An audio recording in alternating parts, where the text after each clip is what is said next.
Je vais vous raconter une histoire qui est incroyable. Voilà. La France va mal. Il y a des malheurs qui s'abattent sur le royaume.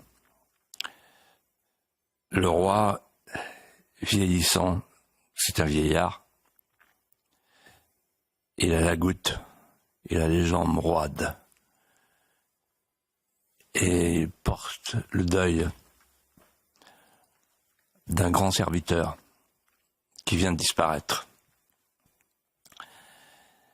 Il a perdu, comme il dit, un homme très affectionné à l'État et à sa personne. L'expression est de lui.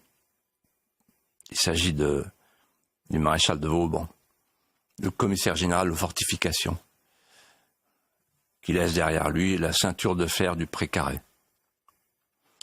Mais il y a un autre malheur qui survient, inattendu, en février 1709. C'est pour ça que j'en parle aujourd'hui. On est raccord. Et ce malheur, c'est qu'il y a une coulée glaçante qui frappe toute l'Europe. Les glaciers alpins avancent inexorablement. On parle du petit âge glaciaire. Et dans la mémoire collective des Français, cet hiver-là a tellement frappé les imaginations qu'il restera comme le grand hiver. Le peuple français est saisi par le froid et menacé par la famine. À Paris, la température voisine autour de moins 20, moins 30 degrés au-dessous de zéro. À la cour, le froid glaciaire pénètre dans toutes les pièces. À seulement traverser une antichambre, le vin gèle sur le plateau. Les élixirs les plus forts et les liqueurs les plus spiritueuses font exploser les bouteilles qui les contiennent dans les armoires des chambres à feu. Dans les ports, la mer gèle. Et le long des côtes, j'ai vérifié au Sable d'Olonne, les eaux sont prises au point qu'elles portent des charrois qui y voiturent de très lourds fardeaux. Les fleuves et les rivières sont gelés. Sur la Seine, sur le Rhône, circulent des charrettes qui glissent comme des traîneaux sur la neige. Dans les campagnes, c'est la désolation et la disette. On mange du pain d'avoine. L'eau gèle dans les maisons, le vin gèle dans les barriques. On ne peut plus dire la messe, le vin gèle dans les calices. Et au bord des routes, les perdrix sont gelés. En Anjou, tout près de chez moi, que se passe-t-il ?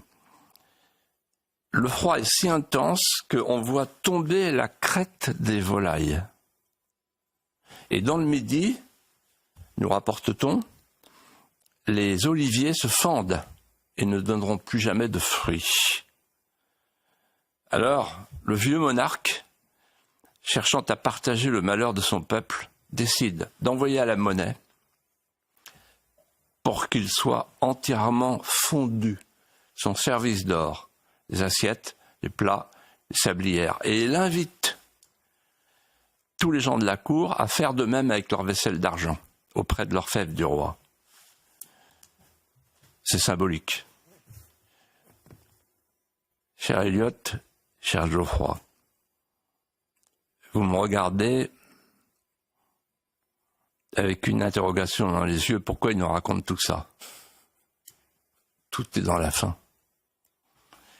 Parce que derrière tout apologue, il y a une leçon. Vous le savez. Et quelle est donc la leçon de cet apologue ?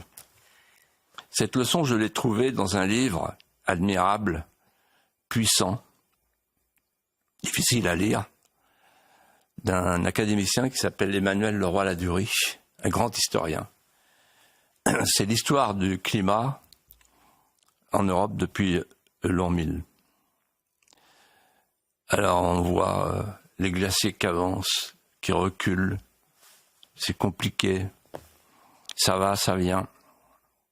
Et ce qui m'a intéressé, c'est de savoir comment le peuple français, dans quelle psychologie il était en 1709, au moment du grand hiver.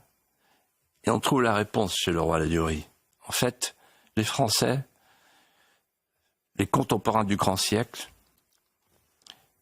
pensaient que la nature obéissait à des cycles et que la main de l'homme était marginale. Moi-même, quand j'étais président du Conseil général de la Vendée, j'ai étudié l'histoire du climat depuis le Moyen-Âge dans mon département. Et j'ai découvert qu'il y avait un port à Luçon, inimaginable, et que la mer venait jusqu'à Maillezais, l'abbaye de Maillezais. Donc c'est en fait un quart de la Vendée, sans parler de l'île de Bouin. Donc c'est un quart de la Vendée qui était sous l'eau, puis l'eau s'est retirée. Ainsi va la vie, ainsi va le climat, ainsi va l'histoire. Il est vrai que, au grand siècle, les gens cherchaient plutôt à sauver leur âme qu'à sauver la planète.